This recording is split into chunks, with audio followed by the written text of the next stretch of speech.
ঘূর্ণিঝড় রেমালের প্রভাবে অতিবৃষ্টির কারণে চকরিয়ার মানিকপুরের যে ব্রিজের পাশে বিকল্প রাস্তাটি পানির নিচে তলিয়ে গেছে।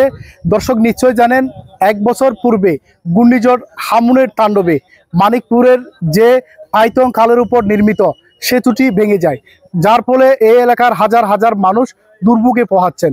মানুষ প্রতিনিয়ত দুর্ঘটনার শিকার হচ্ছে বলে আমরা জানতে পেরেছি। আসলে এই এলাকার মানুষের একটাই দাবি, এই সেতুটি দ্রুত সময়ে নির্মাণ করে দেওয়া হোক। এখন দুই হুন্ডা এখন আর পড়ে গিয়ে যাওয়া দুই হুন্ডা হচ্ছে এখন তো মাছুকো ভাঙি গিয়ে ক্লিয়ার করিয়ে রে আমার এটা ভেঙে গেছে, বাম সাইড আমার ভেঙে গেছে। মানে কেন এটার একটা প্রতিকার চান কিনা আপনি? অবশ্যই চাই, এই বীজটা যারা পাইছে তারা ডিউ টাইমে কাজটা করে নাই, কিন্তু ডিউ টাইমে যদি কাজটা করে দিত তাহলে আজকে আমাদের এই অ্যাক্সিডেন্ট থেকে আমরা মুক্তি পেতাম। রোড গদি রোডটা প্রথম ধরন দিবে গিয়ে আর গো রোড গরিবের লাইতে রাতে আর তৈয়ার করে দিবে এখন আজ তৈয়ার নামে অর্ধেক রোগী আর মানিকপুরের মানুষ বেশা বেশি আসা যাওয়া হস্টেল মাঝে রোগী আর তো বহুত দেরি বেরি চালাবলে গেলে যে নিহারিতে মাল যে নিহারিতে আজ বহুত মাল কাঁচা মাল এটা ফেলাই জায়গা হচ্ছে বেশি নিহারিতে বিশ্ব বাই গিয়ে আজি বিগত 1 বছরের তো বিগত 1 বছরের ভিতর আসলে মানুষের কি যে হষ্ট হয়ে যার গই ইন আরা আসি আরা গাড়ি চালাই আরা প্রতিদিন দেখি আরা তো বেশি হষ্ট হয়ে যার গই।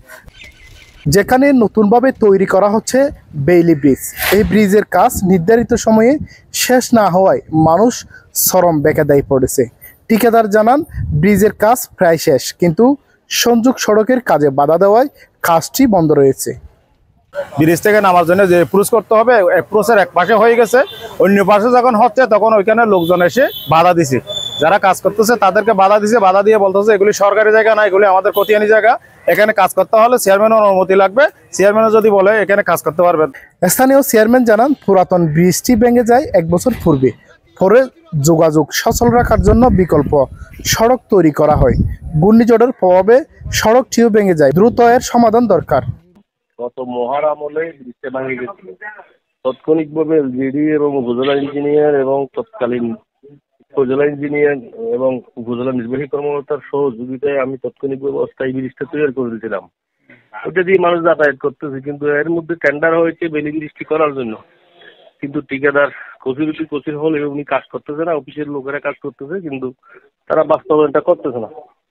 পাশাপাশি উপরে যেই পুরান পরিত্যক্ত ব্রিজটা আছে এটা যদি ভেঙে পালা না হয় তাও আবারও ক্ষতিগ্রস্ত সম্মুখীন হবে।